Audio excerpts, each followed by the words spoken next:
princess, so prepare for wizardly combat. I want to show you a trick Mother showed me when you weren't around. And all that life,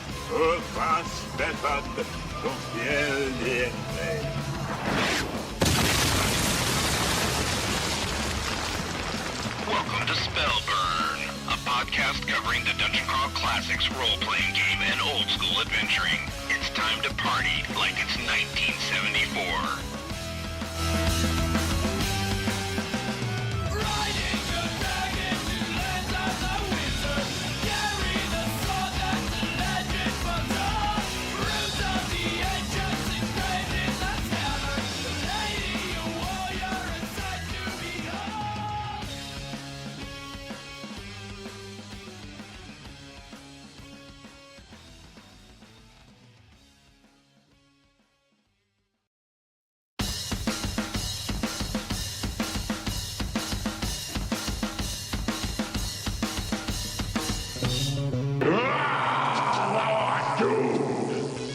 Princess, so prepare for wizardly combat. I want to show you a trick Mother showed me when you weren't around. And all that life,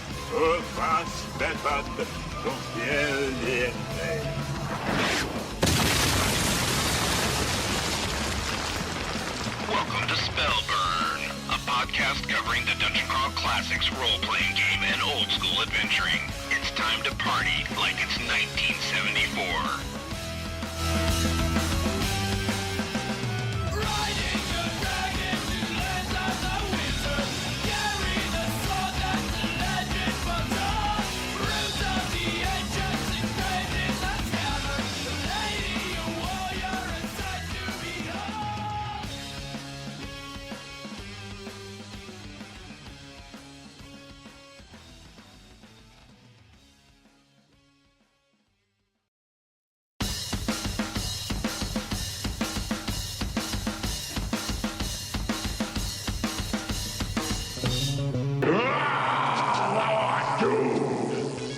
Princess, so prepare for wizardly combat. I want to show you a trick Mother showed me when you weren't around. And all that life,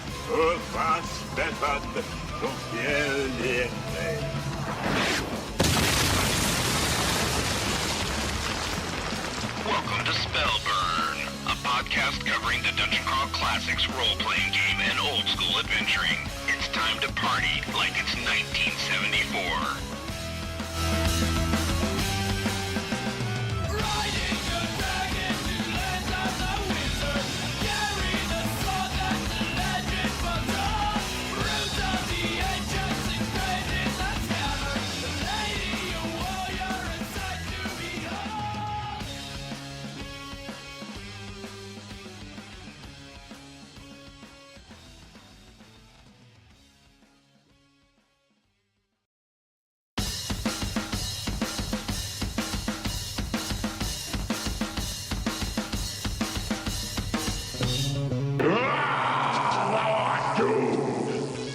Princess, so prepare for wizardly combat. I want to show you a trick Mother showed me when you weren't around. And all that life,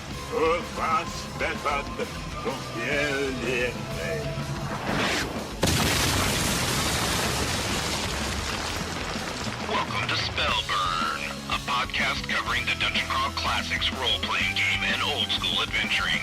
It's time to party like it's 1974.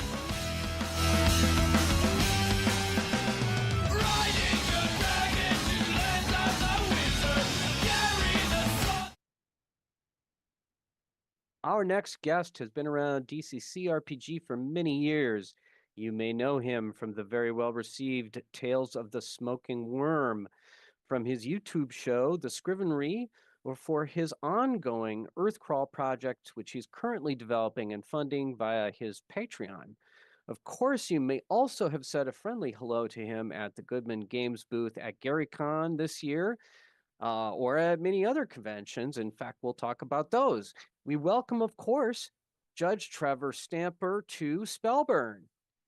I am Judge Julian, and with me I have our judges Jay, Judge Jen. Hello, everyone. And Judge James. Hola. And with us tonight, our special guest, Judge Trevor. Hey, everybody. And feeling thirsty, we are gonna go straight over to the tavern. We're gonna talk about some Gary cons, some cons. We're gonna get comfy with Trevor and pour ourselves a drink.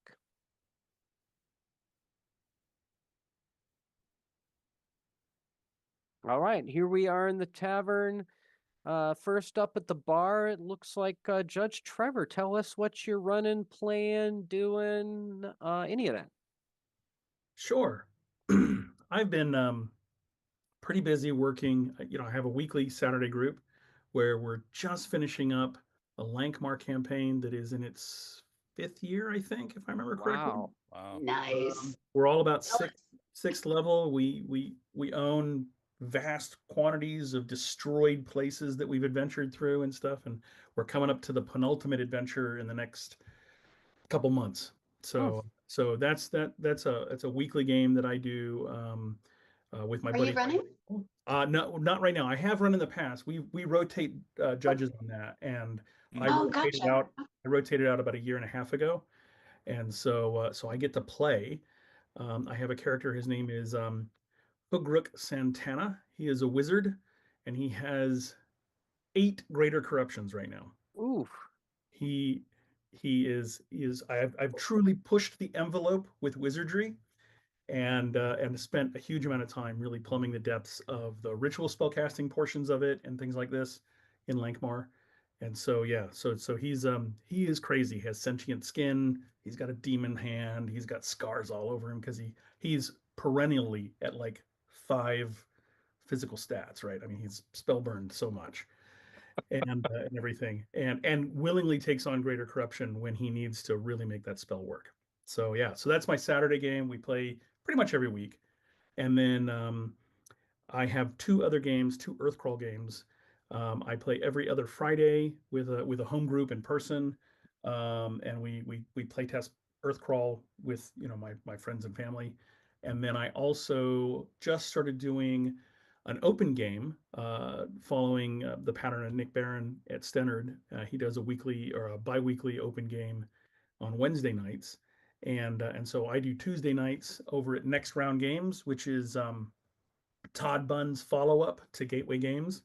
Oh. And so yeah, so I've got several of my Patreon members over there, and we just did the 3rd session this past Tuesday, and so it's going really good, and I'm really looking forward to continuing that. And so that's what gaming looks like. I basically have 2 games a week right now, one version of Earthcrawl and then Lankmar, and then once we're done with Lankmar, we're going to move on to Xcrawl Classics. So and that's weekly gaming. What do I do other than that? Well, I've been at conventions, so you might have seen me at GaryCon standing in the back, um, taking care of things as people, check people out and stuff. I was kind of the back manager, and everything, making sure that things ran smoothly and money was available to make change and stuff like that. And then this past weekend, I was at HoosierCon, and so it was a very lower key convention. Yeah. About 1,090 people there this year.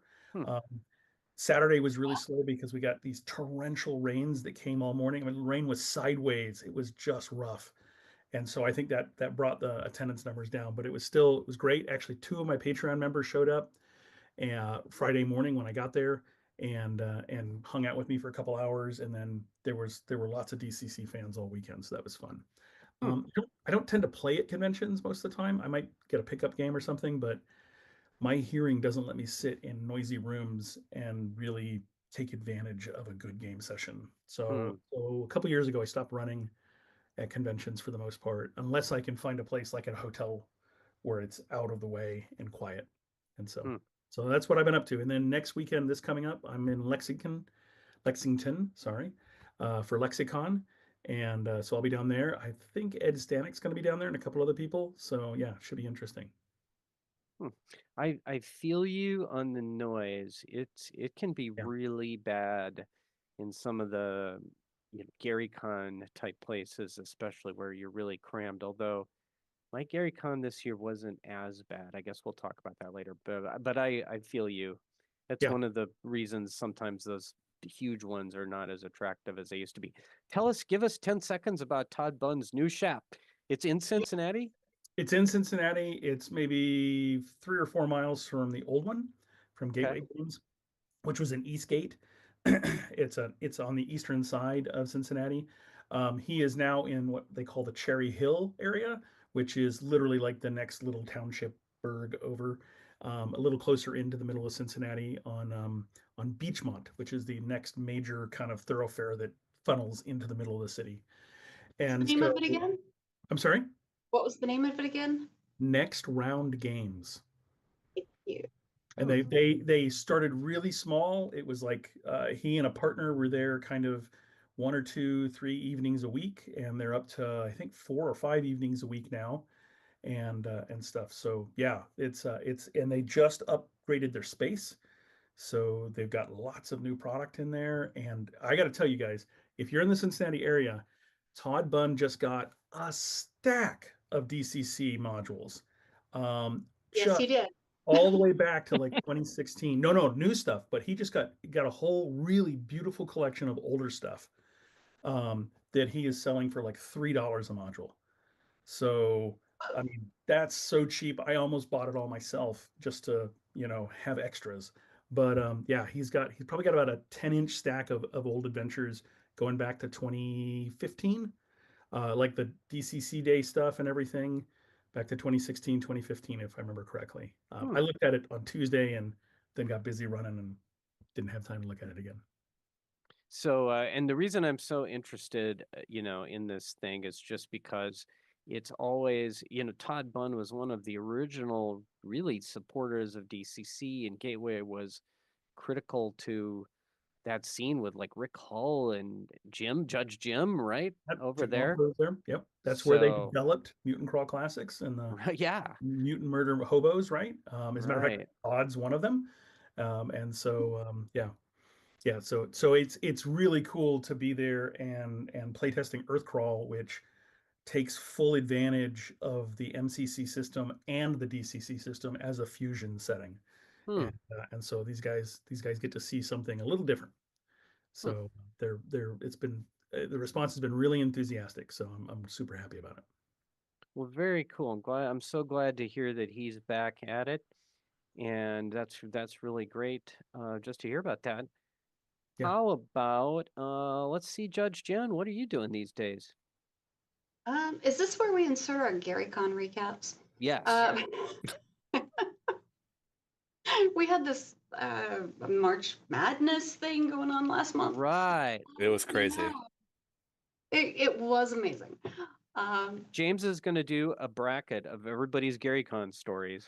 Ooh. Okay. We're gonna All put them right. all together. Okay, no. Then we'll vote. I'm gonna skew the field then and let Julian talk about the awesome kickoff that we had to GaryCon this year. Okay. Fair enough. I went as a civilian and it was bizarre, and I don't think I've done that since 2013, where I wasn't running anything, I wasn't working anywhere, and it was actually like, oh my God, PTO. Who knew? It exists once in a while.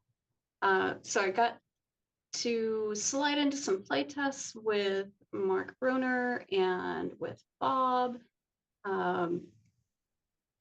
Both of them were just mind-blowing, partially for the setting and also because I gotta say, having met Mark back in, I think it was 2013, when he didn't even know what DCC was, and now he's running these games like one of the biggest personalities out there. And it was quite a sight to behold. Bob's playtest was for Temple of the Blind Sultan, which is an upcoming adventure and quite a mind twist, very Lovecraftian. And the one Mark was running was for Castle White Rock, one of the levels involved there. And Julian, you were talking about the size of GaryCon. Yes. It was an interesting experience to get to play in the Geneva Chop House, which is like this $5 sign place. Right. And they had been asked to just reconfigure it during the days for more gaming tables Wow. to keep people in the building as opposed to having to travel off-site, go to the Timber Ridge or go to, one of the lodges or something, because I think they're learning that they're losing players for those games due to attrition. So Yeah. it was really nice to keep that in-house. The Chop House is like a place that's white tablecloths and it's pretty fancy. They do big steak dinner type stuff in the evening. Mm-hmm. Yeah, Is like it- the diamond VIP dinners and stuff. Yeah. Right. Is it quiet when you're gaming there? It was once we asked them to turn off the ambiance music. Uh, yeah. Well, that makes sense. It wasn't bad. Yeah. Got to play, was it Jungle Tomb of the Mummy Bride set in Weird Frontiers? Oh, wow. And of course, Swordfish Islands with John Hammersley is always awesome. Yeah, I feel like there was a fifth game in there, but I don't put a whole lot of stock into my memory these days. I also paid a little bit more attention to things like the official events at GaryCon, which is something I haven't had the luxury of doing in previous years. I mean, the memorial for Ernie was a must, but there was also the charity auction. And long story short, I was able to replace Bob's first edition deities and demigods, and we are the proud steward of a true Gygaxian artifact, which I don't know if you guys remember when Gary lost his job years and years ago. He was a shoemaker, a cobbler, shoe repairman, and there is the sandal of Gygax that has been up for auction and changes hands every year. And every year people get to do something a little special for it. Maybe it'll make an appearance in a few places, but it's been kind of fun to come up with different places to go to actually have inspiration to leave the house for something other than work. Yeah. But it was kind of like bidding on an experience, rather than, oh, here's this thing that I can have. No, we don't get to keep it. We just have to have fun with it. And then, of course, bookstores. There's all sorts of used bookstores en route between Lake Geneva and anywhere in Indiana, really.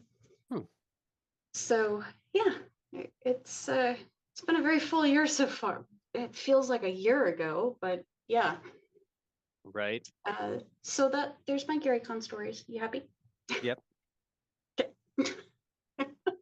What else did you want me to touch on? I think there's something in here about Dungeon Con, which is going on Saturday after this, May 3rd, if I'm not mistaken. This is where we get into like official Goodman stuff, and I just have to say that I'm hard at work.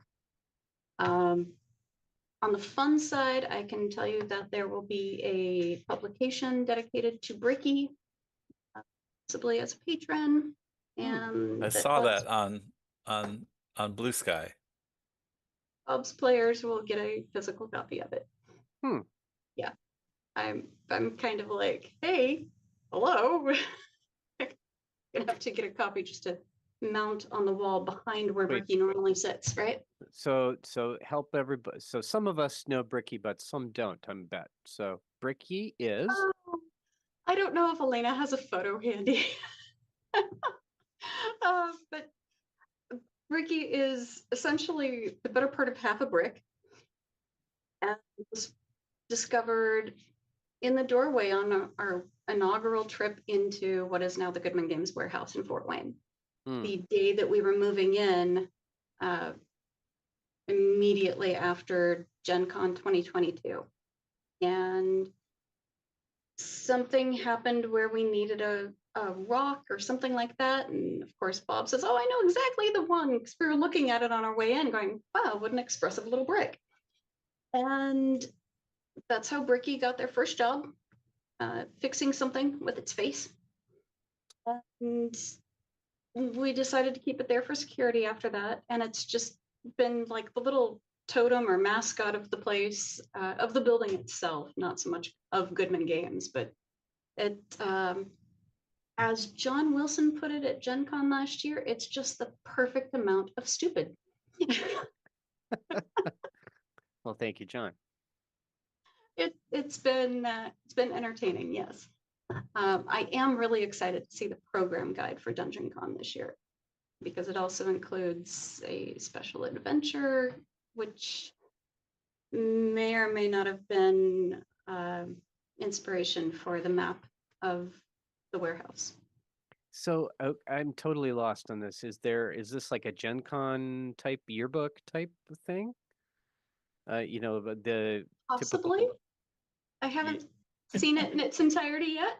Okay. Is it just like is it like photocopied or is it like professionally printed? Do you know? This is a Goodman Games publication. So it's like, this is nice. Well, that All right. sounds pretty Like the cool. yearbook. I imagine it'll be like the yearbook, like the old Gen Con program guides that we did. Yeah. Wow, pretty Mhm. cool. Gonna pick one up, I guess. Yeah. Yeah. What else is going on? Rumor has it event approval is happening this week for Gen Con, so that means next weekend I'll be putting badges together. And then in general, just, you know, books, more books. I got my fountain pens working again, so I can use the fancy brown ink that Jack Vance loves so much. And yeah, more books. And foundation repair on the house so that we can actually put all of the books in one room. It's a good thing. Yeah, it's been an eventful year. What can I say? That's got to be a big room. It's gonna be a lot of weight. Yeah. A lot of books.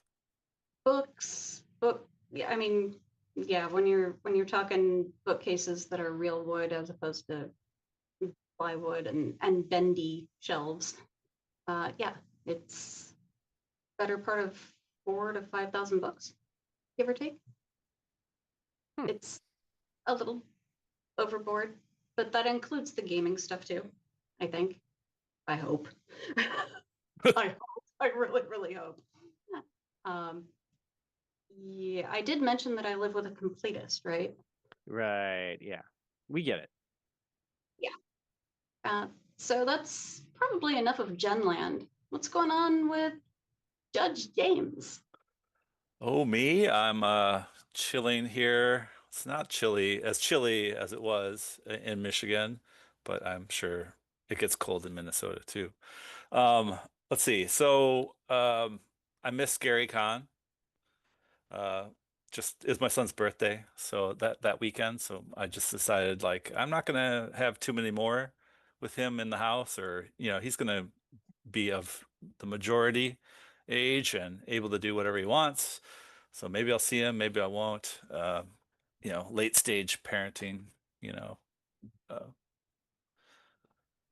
kind of stuff. So skipped it, stayed home. I did, however, get invited to play some stuff, run some net crawl at Precognition Con, which I think was going on during the same weekend, an online convention. So it was on Discord.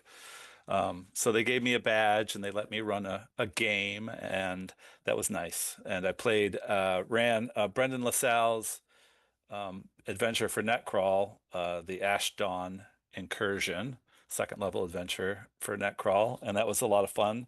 I was kind of like the playtest judge. He had run it for us and some Patreons and some people on my Discord for I think the week previous. So, and then I ran it for him kind of as a judge, play test run.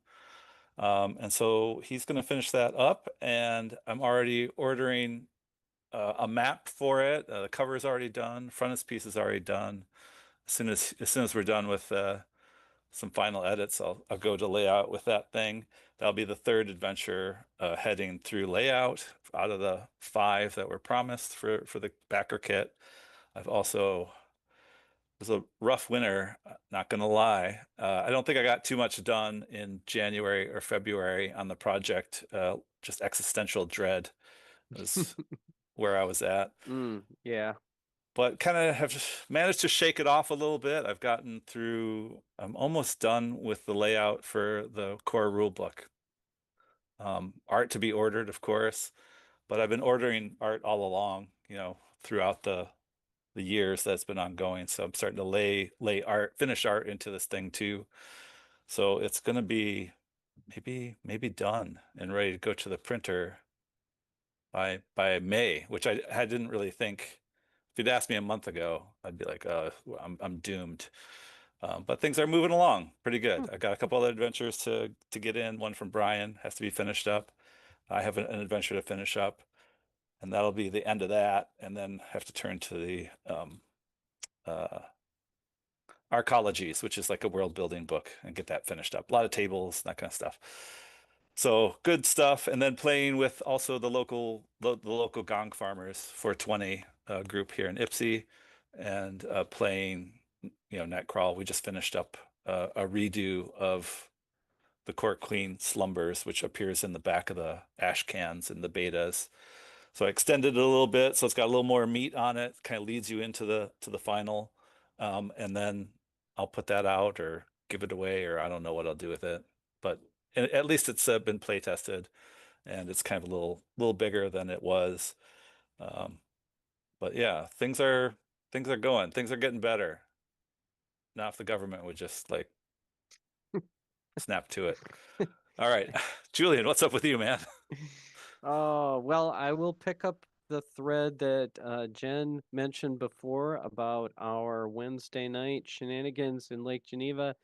We were super fortunate, courtesy of my pal, everybody's pal, all of our pal, Jeff Wallen. He put together a game at the Gygax house in Lake Geneva, where Gygax had lived as a wee lad, and then later his little office was in there. So we got to see. I think the sand table down in the basement was not the same one that he used, but the house is definitely his. We were in his dining room. This is not a very big house, but man, being in that dining room at the table with obviously Judge Brendan LaSalle running DCC for us was first DCC game being held at 3:30. the first DCC game being held there. And let me just say, he ran this game for 11 players. It looked like a big table. It was a big table, and it didn't even feel like it. Everybody was just so pumped to be there, and Brendan was obviously just on it, but it just felt really great. And it was super fun. There were off-color in jokes about Bob's, relatives. In game, his character's relatives. We were just having we were having a lot of fun, as one does. So it was really a great time, and thanks to Jeff and all his friends. I'm sure he has a whole posse, and I'm sure some of those guys were also helping put it together. It was a blast.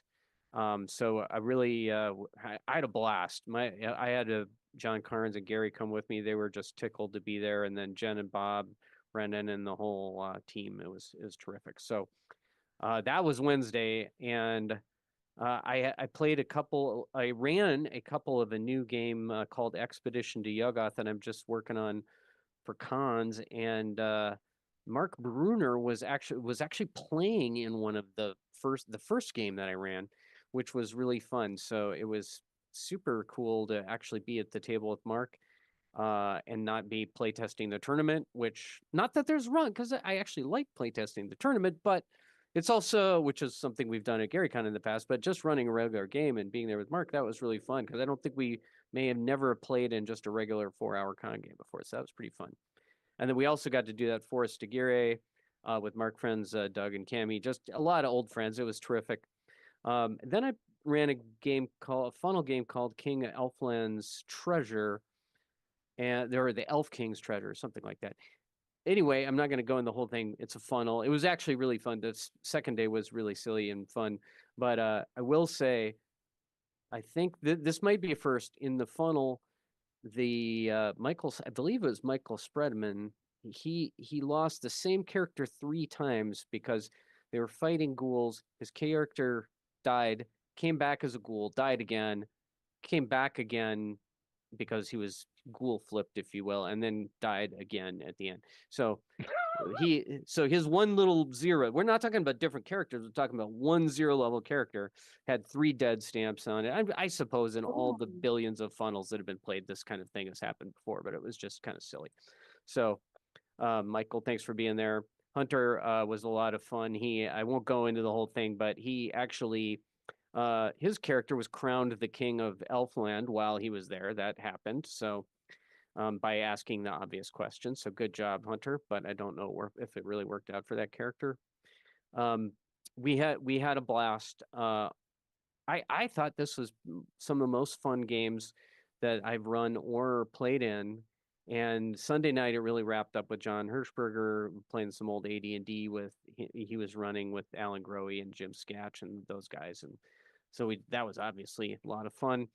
Going to be at Dave Con this coming weekend in Minneapolis. So this is out in Bloomington, suburb of Minneapolis by the airport there. If you're local, I believe there are still tickets left, and you can definitely stop by. I'm doing a lot more of local cons now that I'm semi-retired or quasi-professional, or those things that are basically just euphemisms for broke.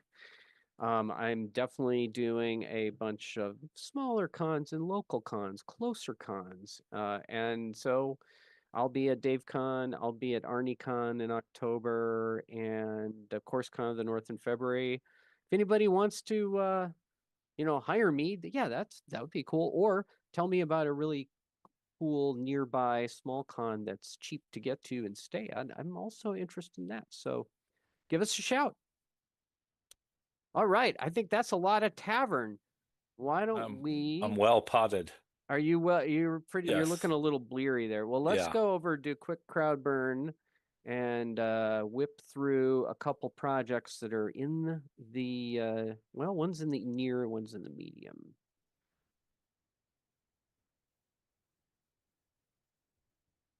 All right, it's a quick crowd burn. This month we've got Dawn of the Dog Wizard from Seven Devils Press.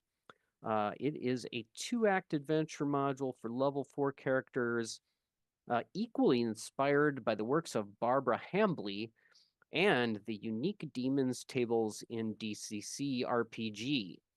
So, and they've got a summary that reads, a foul demon squats beneath the docks, plotting the destruction of Zolkesh Harbor, building an army of inept dog wizards and forcing his evil magic on the townsfolk in bizarre rituals, poisoning the food supplies, kidnapping your neighbors, plaguing the town. So apparently this launches on April 30th. Go check it out. We'll put the link in the show notes. And again, that is Dawn of the Dog Wizard. I think that's Stephen Mitch, if I remember correctly. That's correct. That's right. And from Seven Devils Press. So check it out. And then I'd be remiss, this is a ways out there, but this is the only one that's active or waiting that I could find. And it is, of course, Castle White Rock. So a lot of ink has already been spilled. I'm not, you can go to Goodman's page and read about it at your leisure. However, it is a classic castle-themed mega dungeon. The huge box set holds 5 books and more than 700 pages of adventure content. And the challenges herein fuel a campaign for years. This is my favorite part. They will take 5e characters from 1st to 20th level and DCC RPG characters from 1st through 10th level. So I call shenanigans. Good luck. Good luck on that first part of the adventure for 5th level characters. I think it sounds pretty cool. So I want to see the mega dungeon where you get to 10th level. That I'm not saying Yeah. it can't happen. I'm just saying, wow, I think that sounds pretty excellent. And if Judge Trevor here has been playing Lankmar for 5 years in that campaign and is only 6th level, it gives you an idea of the amount of content that's probably in this box here. Yeah. And there's also a bunch of third-party crossover stuff. It's going to be a big event in Oh, October with Oh, tons of third-party people oh, being given an opportunity to extend Castle White Rock with various like add-on adventures. oh, wow. neat. I'm I not did. doing it. Are you doing it, Trevor? Oh, I went and bought the third edition Castle White Rock just so I could have a better grasp of it.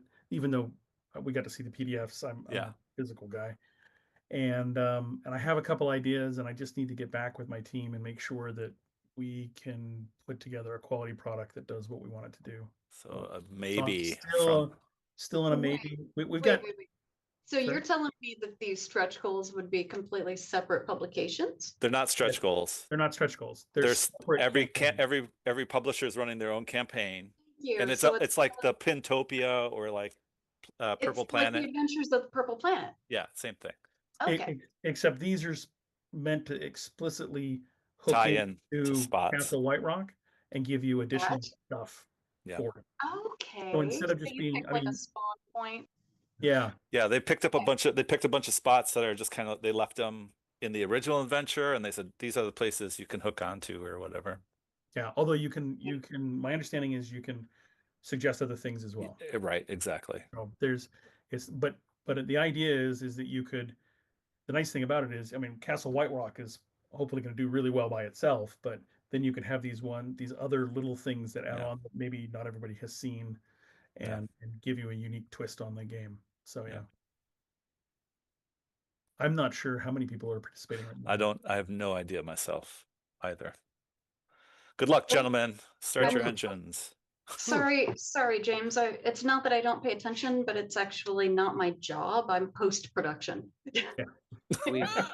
We've reached the not my job phase of the career. Okay, I get it. Nice. All right. So Dude, man, I'm one person and nobody's perfected the cloning process yet. So get on that already.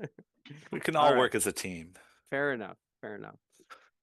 Very good. Let's go on with our virtual mailbag and check out some emails right now. Here we are. The mailbag has only a couple items in it. So let me remind listeners and viewers and YouTube right now that you can always drop us a line at spellburnband@gmail.com. And we'll talk about, I'll plug that later, but again, send us an email because you want to ask us a question or make us read something silly or whatever. Speaking of reading something silly, Judge Jen, how would you like to handle our first email? This comes from Brian, who says, "Aloha, judges. The Wombats are very excited for all of the upcoming goodness this year, although we regret that we will not be able to attend Dungeon Con. I'm thinking of having a special Dungeon Con Down Under Day with our North Brisbane Gaming Club to run a bunch of DCC, MCC, and 5e fantasy games. More to follow. Questions for the show.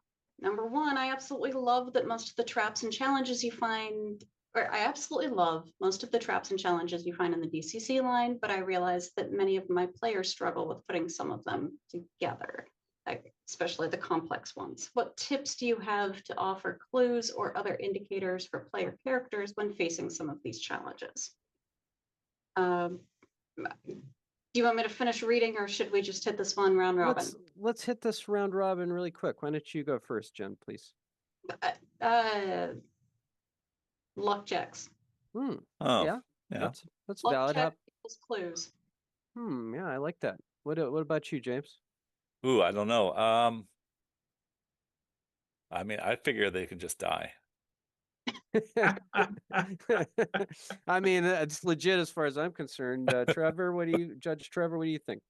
Well, I definitely believe whenever I do a trap or clue heavy thing, something where where you're almost sometimes testing the player instead of the character.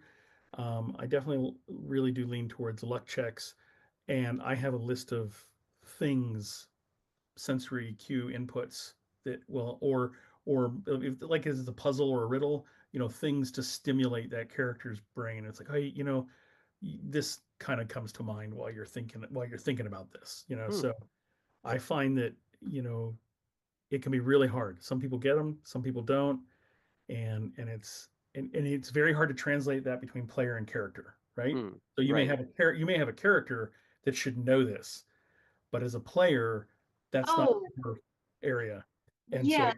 it can lead to problems, which is why luck checks are so helpful, because everybody can make a luck Yeah. check. Yeah. It's the classic. My character has an intelligence of 16, but dude, I haven't had coffee yet. So I do it if yeah, every time I've run across this, I've found myself having to make a little list of hints and things for people to notice to help them.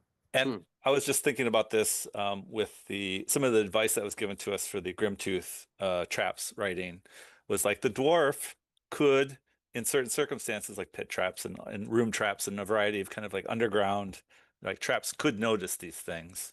Yes. The Yeah, classic. that's the other thing is when you're writing these things, as a writer, as someone who's is designing it, you need to sit there and think of the universe of DCC and say the dwarf might have insight into this. A wizard could Yeah. read magic or could do something, so you need to think about the full spell repertoire or a ritual casting thing that might reveal something if you had two wizards and they could, circle cast or something. So there's a lot to think about as a and so, but that's maybe a designer hat. Hmm. As just a judge, you also have to, I like to play fast and loose with that and give players and characters leeway, right? Yeah. I'm willing to give you a little bit of slack if we're really stuck. Because the worst thing is having a game screech to a halt Yeah. because nobody can move forward. Just because nobody can open a door. Yeah. Yeah. Correct. Absolutely. Correct. I would say, we didn't read the entire part of that first question, but he talks about, not just devolving into dice rolls and Yeah. that kind of stuff, in a good DCC focused way. You guys have said a lot of cool stuff. The only thing I would add is don't be afraid to let the players tell you what the clues are. And what I mean by that is, for example, recently when I was playtesting the neck crawl adventure I did, there was a keypad there that they had to overcome to get in a door. And one of the players said, "Well, I'm looking carefully at the keys to see if any of them have been clearly pressed more times than other keys." And I thought, well, yeah, probably that makes pretty good sense. So if you expose them to anything to interact with, our players tend to be pretty smart Yeah. and judges in their own rights, and they will, in fact, oftentimes kind of come up with the clues that tie back to whatever in the environment that they're seeing and questioning and interrogating and so on. So don't be afraid to throw it out there at them and see what they come up with, and do the yes and in terms of bringing that forward. So thanks, great question, Brian. Number 2, Jen, take it away. I love the OAR recreations. I apologize, it's late. I love the OAR recreations of old TSR modules and wanted to ask if there is particular old D&D module, either one covered in OAR or other, that you would like to or have run in DCC. And I think what he means by that is reskinning it and slapping on the DCC stats. Yeah. I don't have an answer for this one. So, James? Lost City, 100%. They did Lost City.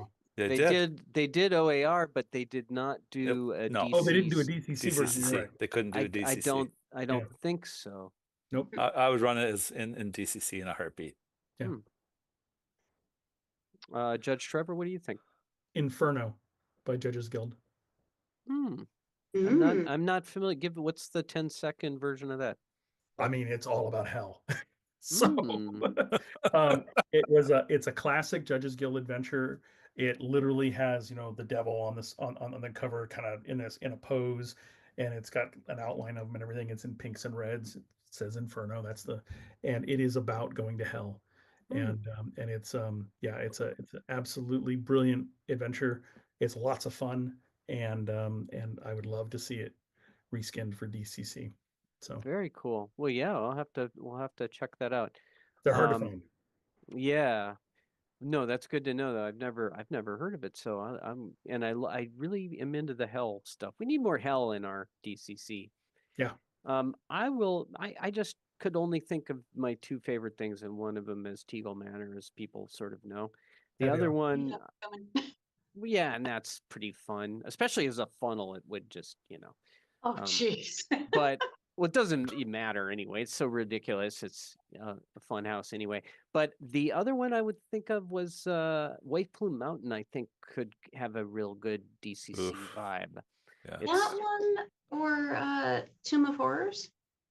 Yeah, well, of course, Tomb of Horrors. And now in that case, Chris Lorcella has run Tomb of Horrors as a funnel. Oh, yeah. Pretty regularly, I believe. I don't know how many Yeah. times, if it's 10 or 50 or what, but he's run that at cons pretty regularly as a funnel, because if you're gonna die, it doesn't matter if you have 100 hit points or 3 hit points, right? You're gonna die anyway. So Right.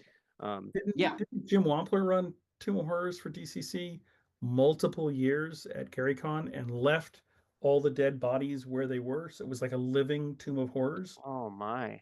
And so that's fun. players got as far as they got, and where they left, he would just leave notes.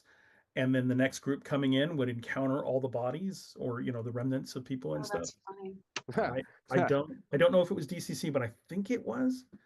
I never played in it, but I know a couple people who did and had a good time. Well, The that's OARs that were published, I haven't ever heard of Castle Amber being converted to DCC. I think that could be interesting, but possibly not gonzo enough for a good amount of the DCC players. I'd play that one too. Yeah. That'd be a good one. I sure would. Todd Bunn ran that for OSE, Old School Essentials, and I played in that, and that was a lot of fun. Yeah. Yeah. Nice. All right, Jen, we got one last question. I think this is more of a yes, no, not as much a group thing, but All right, so we could just do thumbs up or thumbs down then. I think so. Yeah. Okay, number 3 is personal question of Brian's. He says, I've finally restarted my small podcast for my one fan. And I wanted to include segments where I read from the DCC core rulebook and then offer some comments. Not sure if they'll be witty or actually useful. Do you think you could use your influence with the Dark Master to see if reading sections in a podcast would be permissible, or if I'm incurring the wrath of the Chaos Gods? I don't know that that's a yes or no question. I think that's dude, you got to ask yourself. Ask the Dark Master yourself. Chances are probably no one's going to stop you. Just do it. Yes. I think you can just do, I mean, if you're not reading the entirety of the DCC core rule book into the record and doing a filibuster in Congress. Though someone should do that. That would be That would pretty be cool. I wonder if Cory Booker did do that in his 24-hour thing. That would be I don't think pretty he's neat. that cool. No. Oh man, that would be cool. Those maybe okay, never mind. So, but I Brian's podcast is, I have to look that up. yeah. Just I have to look that up. Oh, okay. I have to mean, look that up. and on the Rules as Written show that Grape Ape and Stefan do, they certainly read the rules text over and over and over again. Yeah, chapter and verse. Not a podcast, but I don't think there's any problem in doing it if you're doing it to promote the game and discuss and be a fan and do that stuff. You're not going to run into a lot of problems. If you were actually trying to give away free, DCC core rules content via podcast, you'd probably get into some trouble. But I don't think that people would have enough text in your audio to play the game. So probably and you're in Australia, they can't touch you. Yeah, that's It's right. definitely the slow way to learn the rules. Exactly. All right. Thank you, Brian. Appreciate your email very much. And we've got the All-Star Hall of Fame emailer, Judge Kojo here. James, do you want to give this a spin, please? Another email from my home slice and from my home state, DM Kojo. He says he very much enjoyed March Madness, the March Madness bracket you ran. It was a wonderful blending of two of my favorite things, RPG and sports. For next year, he's already on to next year. For next year's bracket, I suggest running it for just DCC adventures, no supplements. You should break it into 4 regions up as funnels in one, level 1 and 2, level 3 and 4, and then 5 plus in its own region. Um, you would probably need to include third-party entries to have enough, which is probably true, especially at the higher level adventures.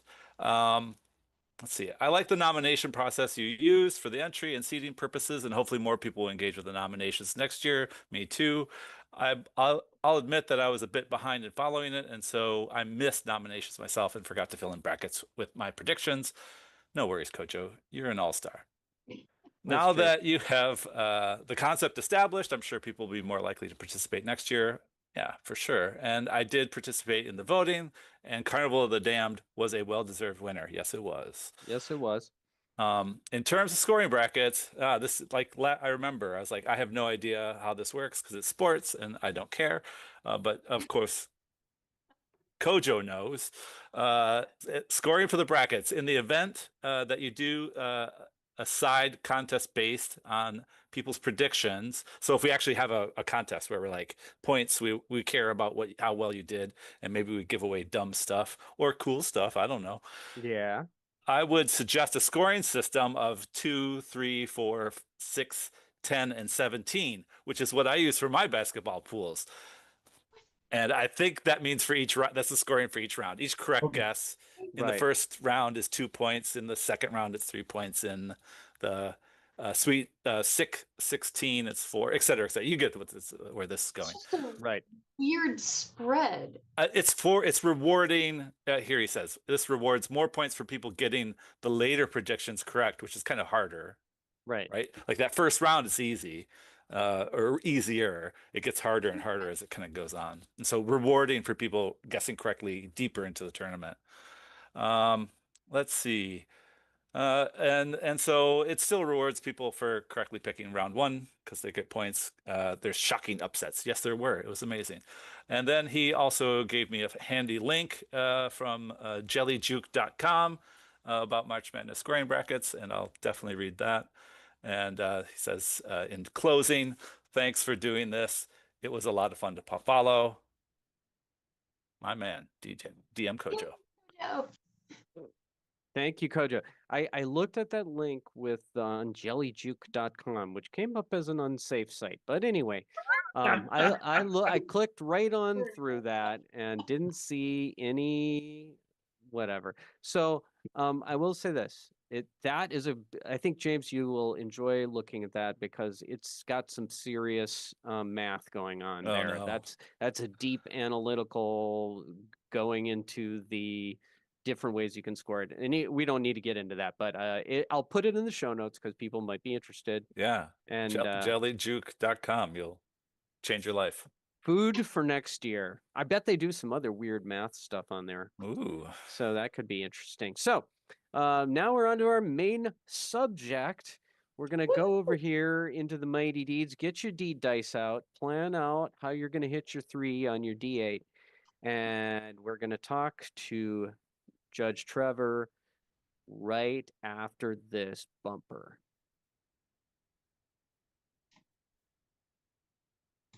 All right, Judge Trevor, it's great to have you on at long last.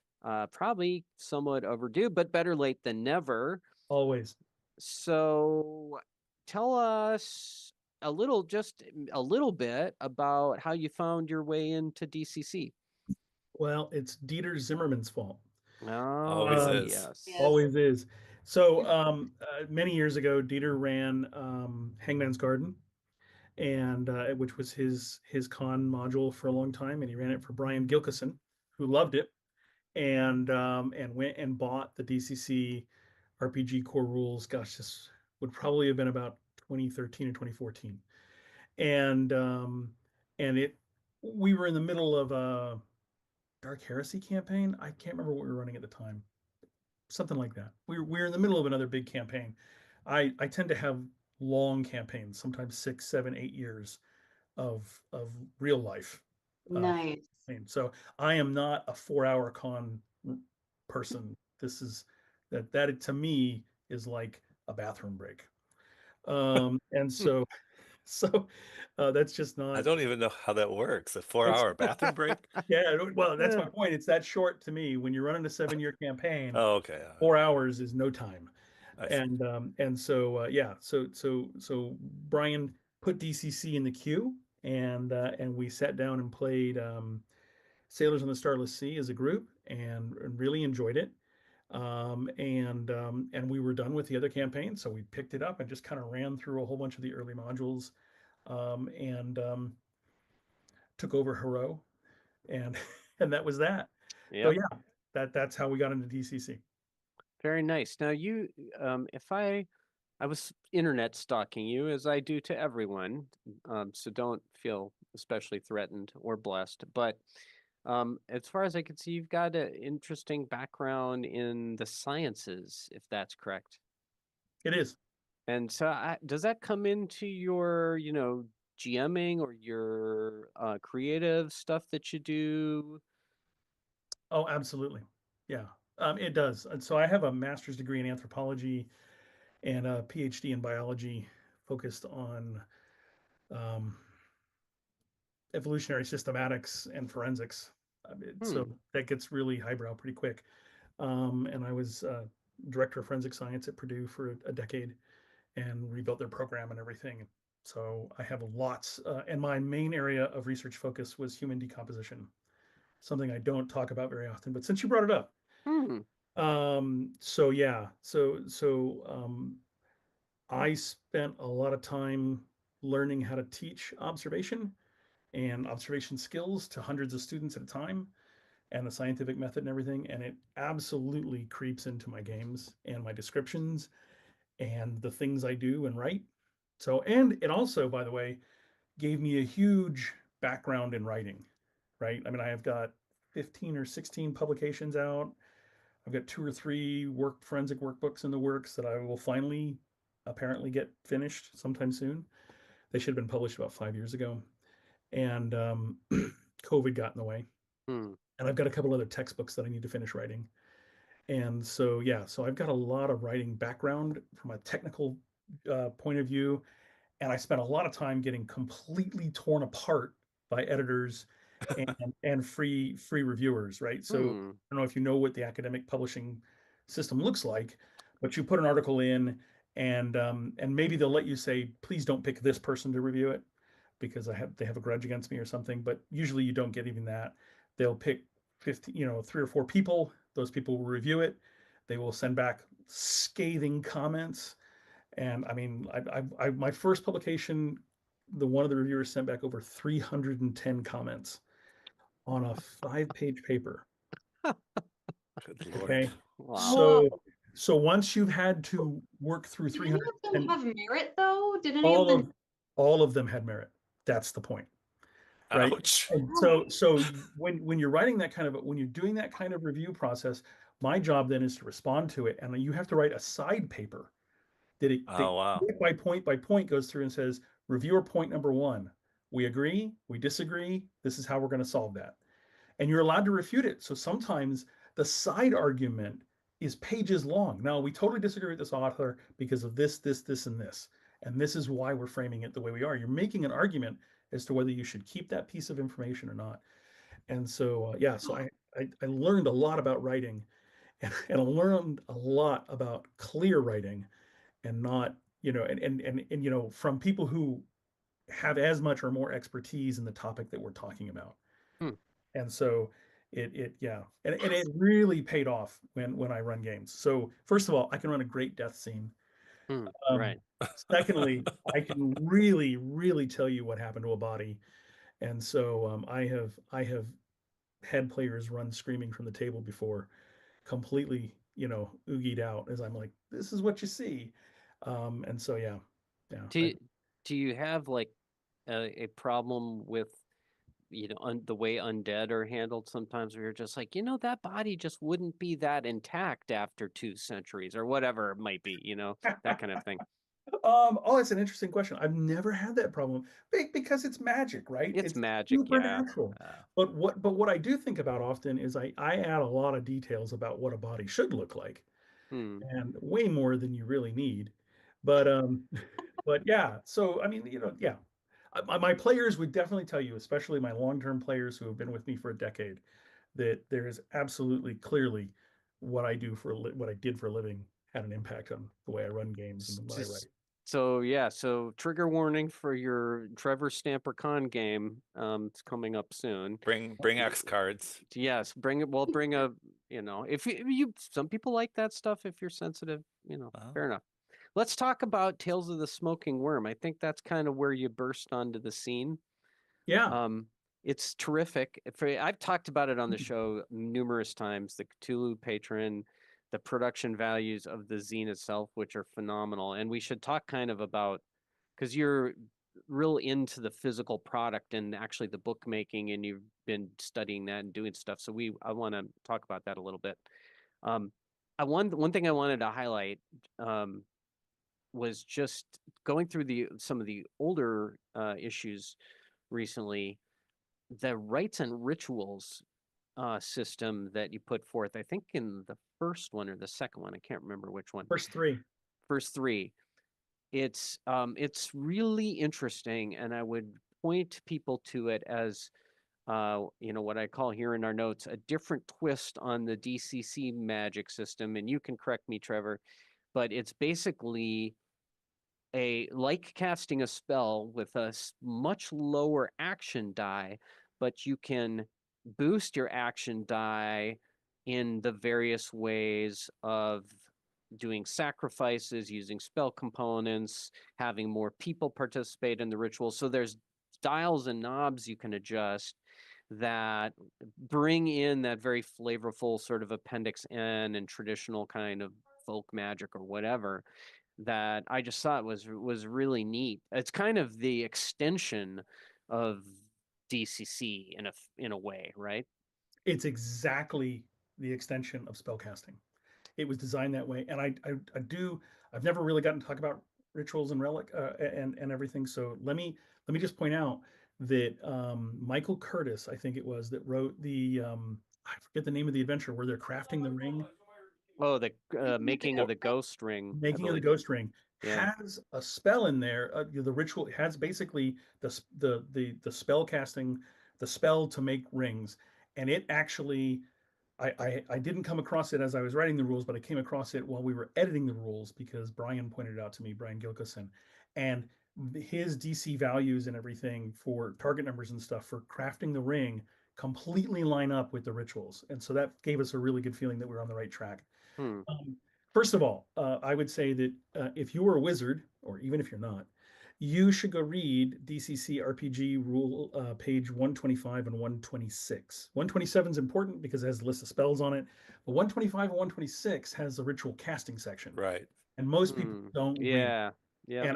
And you not only do you need to read it as a wizard, you need to embody it because there's a lot you can do with it, as my Lankmar fellows have discovered. And so yeah, and what we've done in the ritual rules that we wrote was take those rules and extend them. And you're right, create kind of, we were looking for a system that felt kind of like hedge magic and also mimicked the idea that you could have, you know, Lovecraft talks about this especially, right? That there are sometimes different versions of spells or different versions of a publication that have creep in from different people's user experiences or little side notes and stuff like this. And so the point of a ritual is that it's written like a spell. It has a table of effects and everything, and the target numbers and the threshold numbers match first level, second level, third level, fourth level, fifth level spells. They're the same because they're first to fifth level rituals, but there can be variants. And so what we did was by going in and really defining, you can have sacrifices, you can have unique items, you can have a circle of casters, you can have a whole bunch of non-spell casters who are giving their essence and chanting and stuff like this. There's all these different ways that you could augment a ritual, right? And by adding all that in as a table, which is in the first issue, you can then create a ritual And if you look at the book, if you look at the writing, we have usually 2 or 3 variants of that ritual. So the little top part of the spell, the stuff that says how long's the duration, how do you get it to go, and everything and stuff like that. And the base DC, the dice that you use, or the die you're going to use to make that spell check, um, that's all codified. And then there's a list of different ritual conditions that can be met to augment that casting. And so you could have a couple of extra wizards in there on this version that might not be there in the next version. You could, in the next version, though, you might have a special component like, unicorn blood or something. And that, and they can either bump your die or they can give you bonuses. Or they're just something that's required. This is a unique item that you must have to cast this version of the ritual. What that allows you to do is allows you to explore like ancient libraries and find different variants and stuff like this. Oh yeah. Yeah, all the side quests and everything, right? Yeah. And it allows players, if you use the ritual as a device as a judge, it allows players to go get all the things, right? Let's go get a whole bunch of followers of this cult and have them help us. Let's go find the unicorn blood. Let's go do this. So you can turn a ritual into literally a campaign.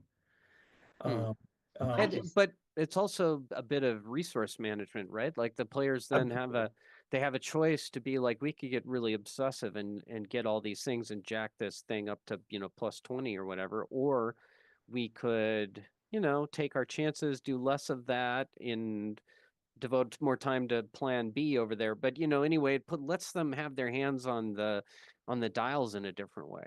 Yeah, it gives them narrative control of how much risk and how much reward they want. Right. And as a judge, you've given them the permission to either go find all that stuff or not find all that stuff. And as a judge, I don't care what you do. I just care that you do it. Jen, what were you going to say?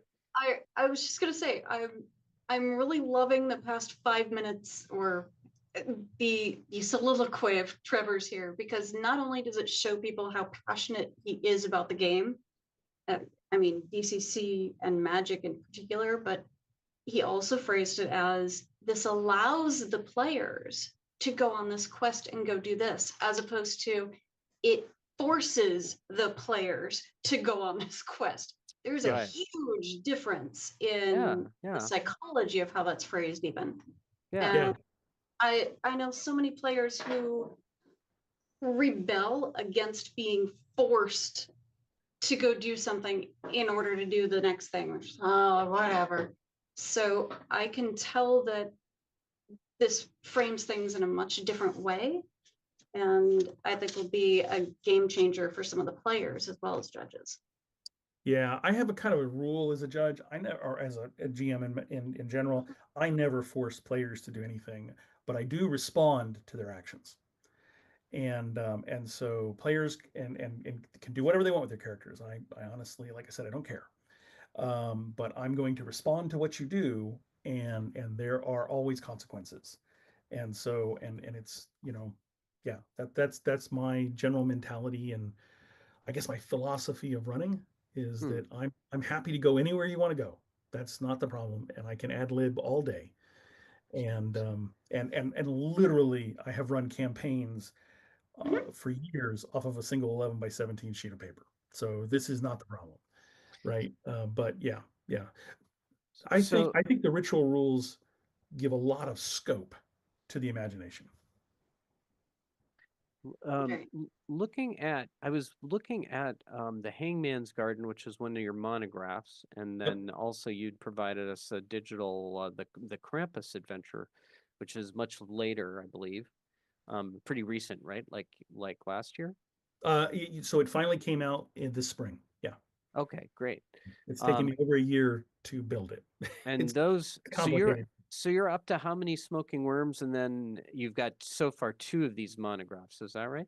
No, so we're I'm waiting for Tales from the Smoking Worm number 10 risograph version to come back from the press. Okay. We just approved the color proofs for the cover about 8 to 10 days ago. The interior has already been printed, but we had a problem with the cover, and we had to go back and forth and rescan some things and redo some stuff on it. So that'll be back, and then 11 is essentially written and just waiting to go.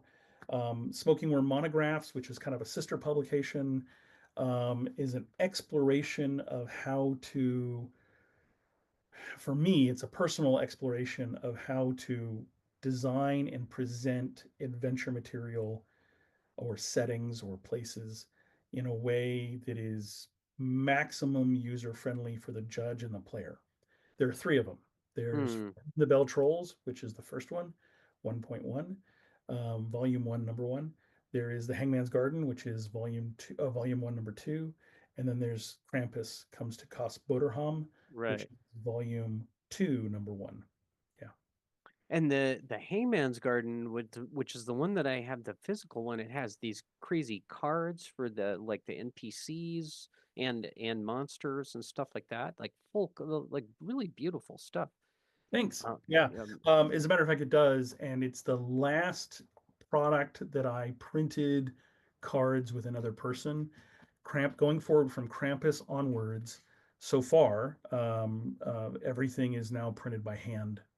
I print it and I cut it. So all the cards, actually, I've got a set of cards here for Krampus, the sensory cue cards, and these are all printed in house and they're all cut in house.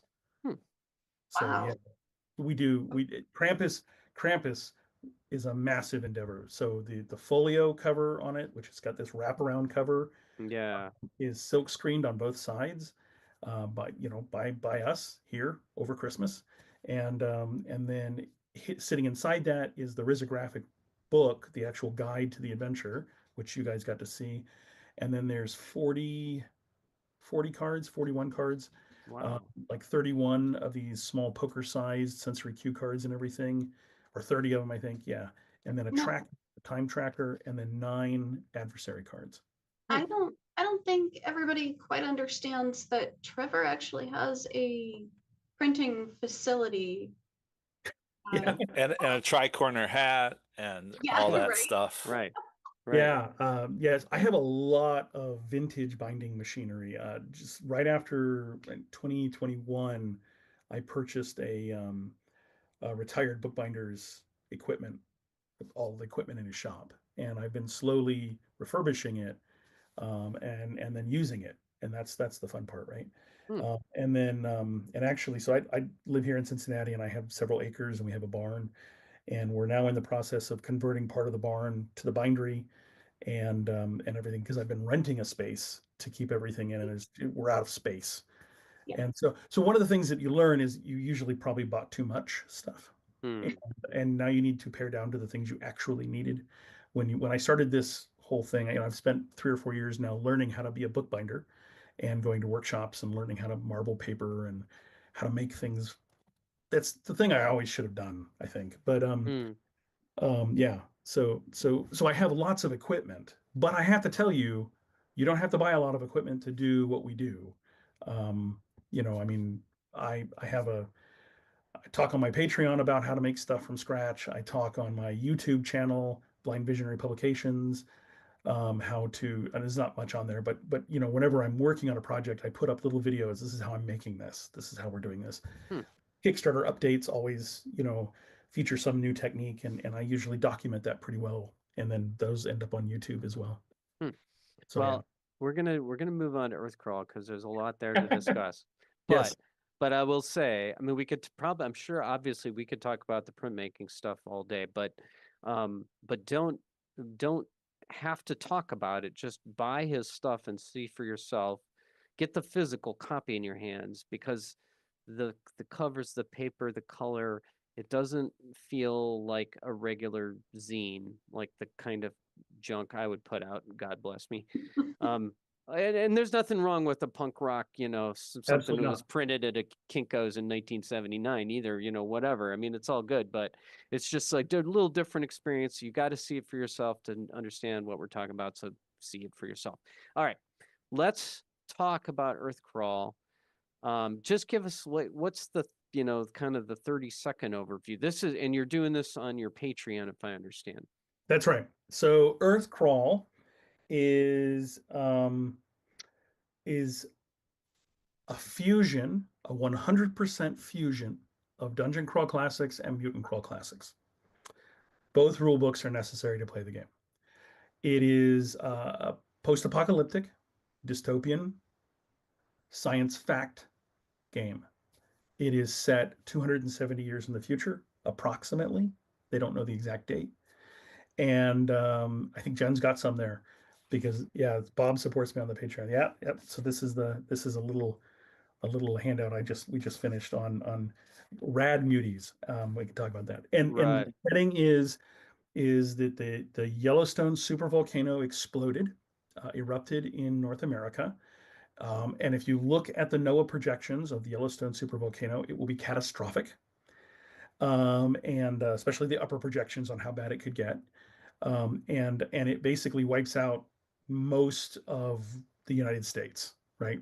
But it puts quite a bit of the United States under 6 to 13 feet of ash and kills millions within minutes to hours. And so the Patreon begins with the very first Patreon entry is this 2 or 3 paragraph description of what in Earthcrawl is called the death, which is the supervolcanic explosion.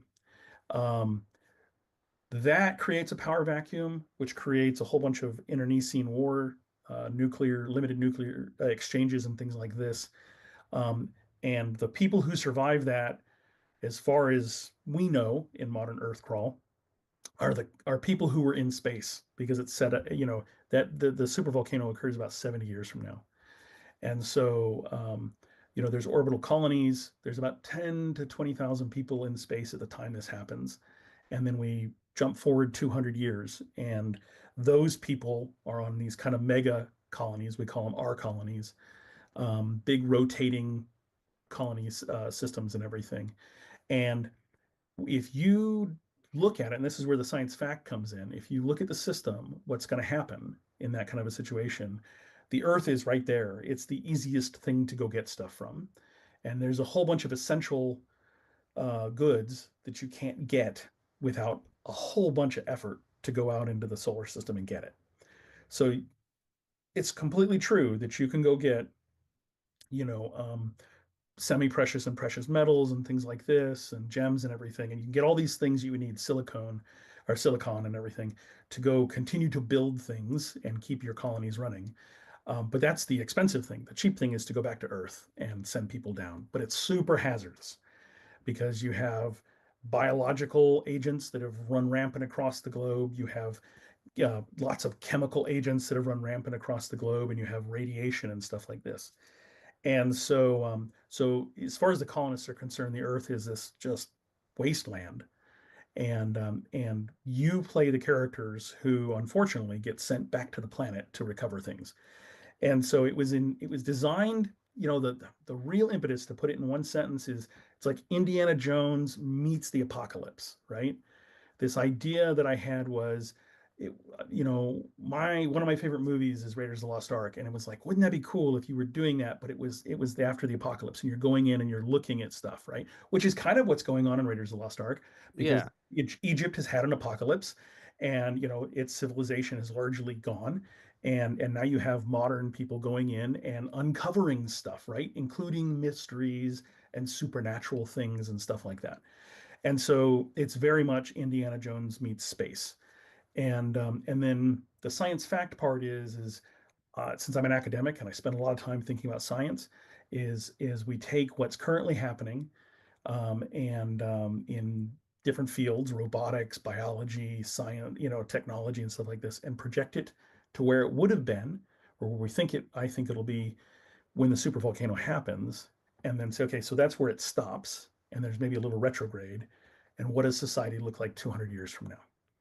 From that. So looking at that ash can you shared with us, Oh yeah, it looked like you can sort of pick a track, like an MCC track, where if I followed it right, the MCC track is kind of, you're a mutant or something on Earth already. So yeah, the initial idea. So you got the ash can of the character creation rules. Yeah. I don't have a copy of here. And the original idea was that every adventure we wrote would have 2 viewpoints. It would have the Earthlings, the Terrans, Yeah. bending that stuff, and it would have the colonists coming down to try and not really realizing, and maybe not even recognizing, that the Terrans are human anymore because they're so changed. Hmm. And so you could play it from both viewpoints. You could play it as a colonist trying to gather resources, and they're your bad guys. It's the Terrans, or the Terrans trying to fend off the colonists repeatedly coming down and stealing stuff. I've had to change it because it turns out writing that kind of adventure takes a lot of space, because you Hmm. have to set it up for both things, and then you Yeah. have to make sure that the middle material, all the meat of it, can be used in either direction. And so, like I said, you've got an ash can. And so there is a complete Terran occupation list. Things kind of end at the Iron Age right now, is where it looks like, in steam engines and stuff like that. Hmm. Kind of the 1950s, right? And everything without nuclear stuff. And then you also have this really big expanded list of occupations for colonists, which is where I've focused most of my attention. Hmm. So the new twist is, that book will get rearranged a little bit, but you start out, at least for this first iteration of Earthcrawl, the first material I'm going to release, it's all colonist centric. Hmm. And then but you can still play plantians, you can still play manimals.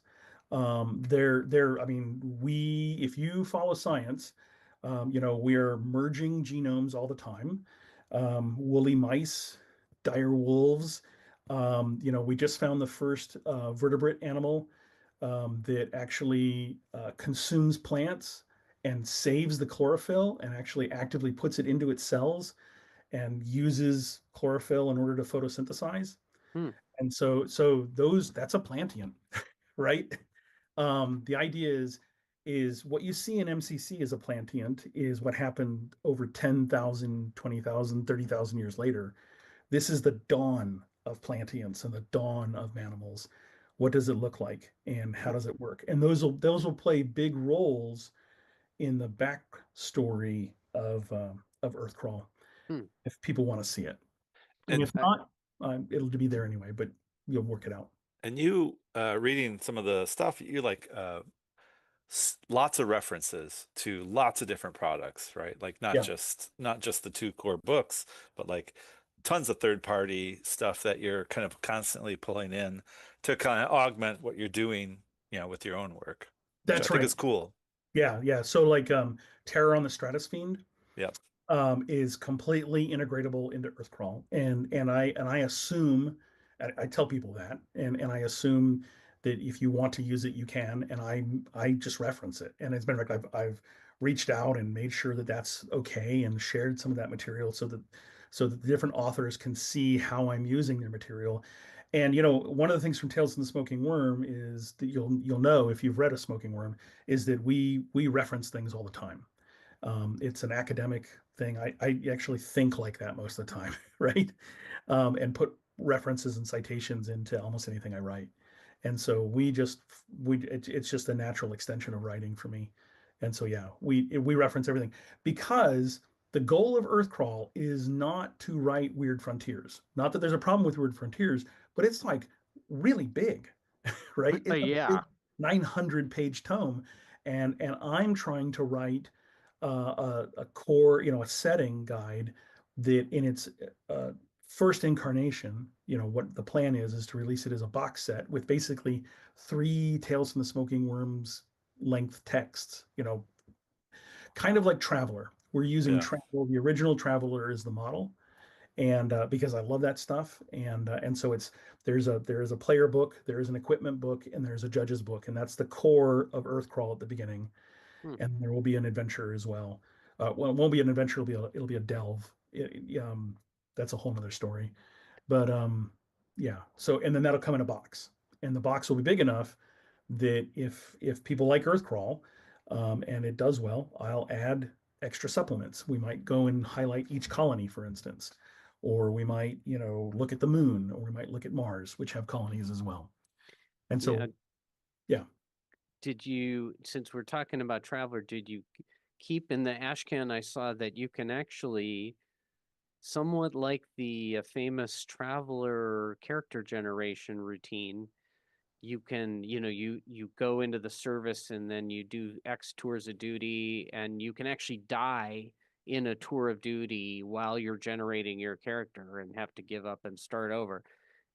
I went through the creating a character with that ash can for Earthcrawl.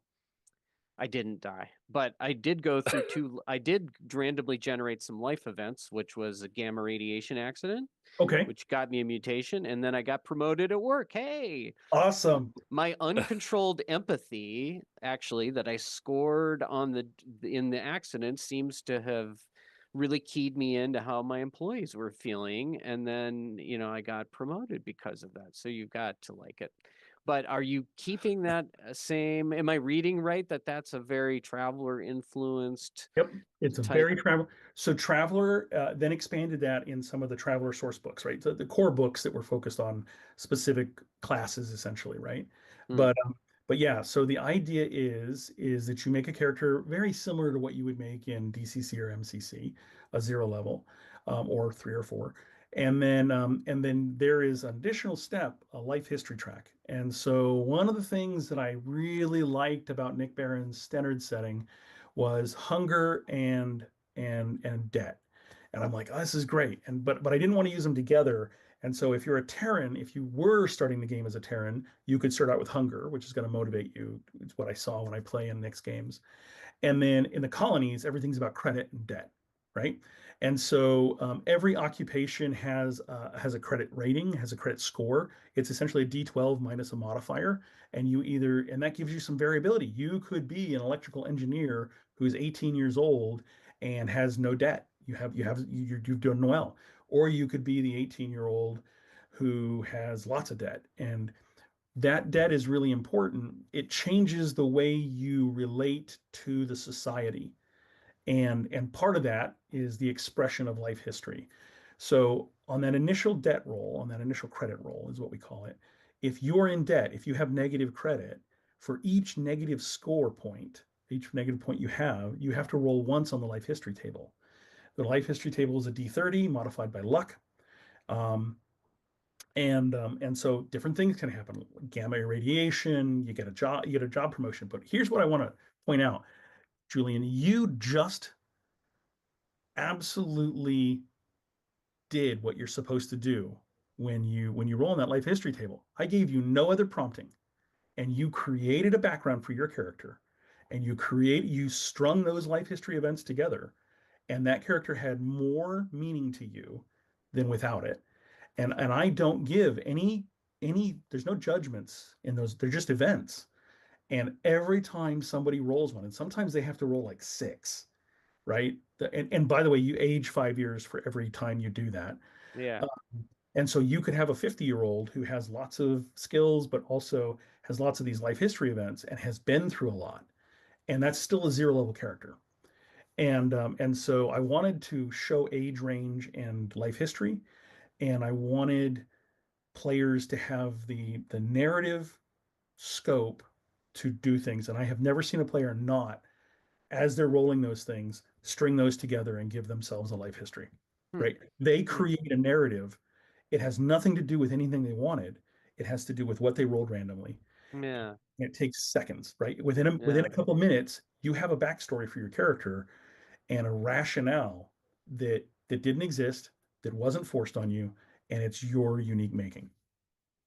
Yeah, it's almost just the logical extension of rolling up the occupations, right? It comes straight out of that. Yep. Um, And is there and it's lensed by that, right? Because you already have your occupation. right? Yeah. Yeah, exactly. Is there magic in Earthcrawl? Absolutely. Absolutely. And so here's the thinking, right? 92% of the population on the planet believe in the supernatural, right? Humans. Hmm. And we don't know about dolphins and monkeys yet because we don't talk to them on a good enough basis, but they might. When you have an apocalypse, when you have this major instability, you have these people clinging to life in a colony ship. There's 10, 20,000 of them. And they got PTSD like nobody's business. And the only thing they have left is to cling to the things that are familiar, right? And so, at one point I thought about it, I was like, you see a lot of science fiction where religion is not a prominent part of it. But I don't think you can divorce that from the human condition. And I don't think it's my job as a judge to tell you whether or not it's real, right? Hmm. That's the players and the story and the narrative. And so magic is really important, and the supernatural is really important in the game, but it's not front and center. Hmm. Like you saw, the mutations you get are subtle mutations at the beginning, right? Hmm. They don't scream, I've got 7 legs and I'm 23 feet tall, although that could happen. And we are using the ritual magic system as integral. The fourth book is already about half written, and it takes the ritual magic system in Tales from the Smoking Worm and puts it front and center into Earthcrawl. Hmm. The classes we've written, I think you saw some of them were the Canticler, which is Yeah. like a cleric, but it's all ritualistic. Because when you look at human societies and human cultures and human religion, it's all ritualistic. It doesn't Hmm. matter if it's formalized, but it's still ritualistic. So that's the anthropologist in me looking at that and Hmm. saying that's a thing.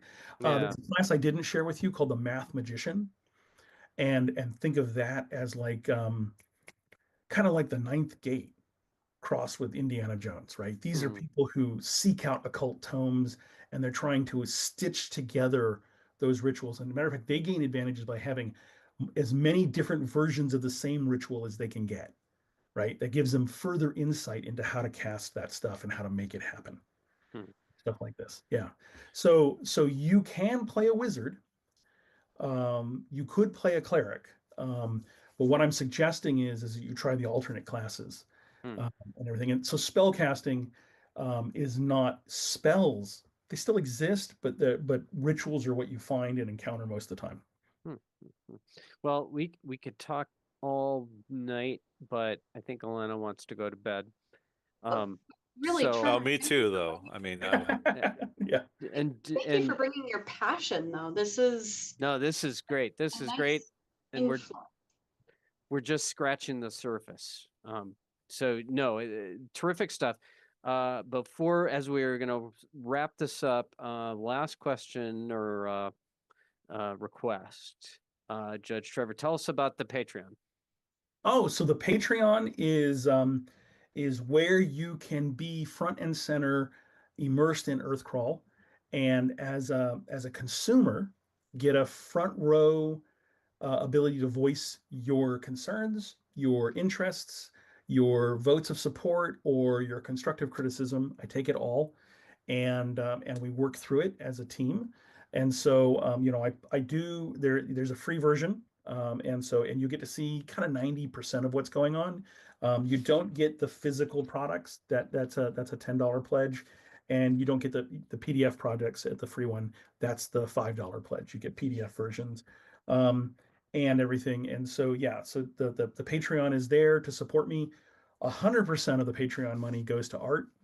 Actually, I spend more than that, but so there's a huge amount of art already produced for Earthcrawl. As a matter of fact, I have 2 adventures that are completed, and they have 90% of the art done for them already. And by that, I'm following that same kind of model that I created in Hangman's Garden and Krampus and everything. There is player focused art and there's judge focused art, and Oh, and so it is designed for both user experiences to be maximized. So yeah. hmm. Hmm. So that's Well, the Patreon in a nutshell. I try and post every week. I'm awfully busy, and so sometimes it's me working on. Sometimes it's me showing art sketches and getting feedback. Sometimes it's me creating a table.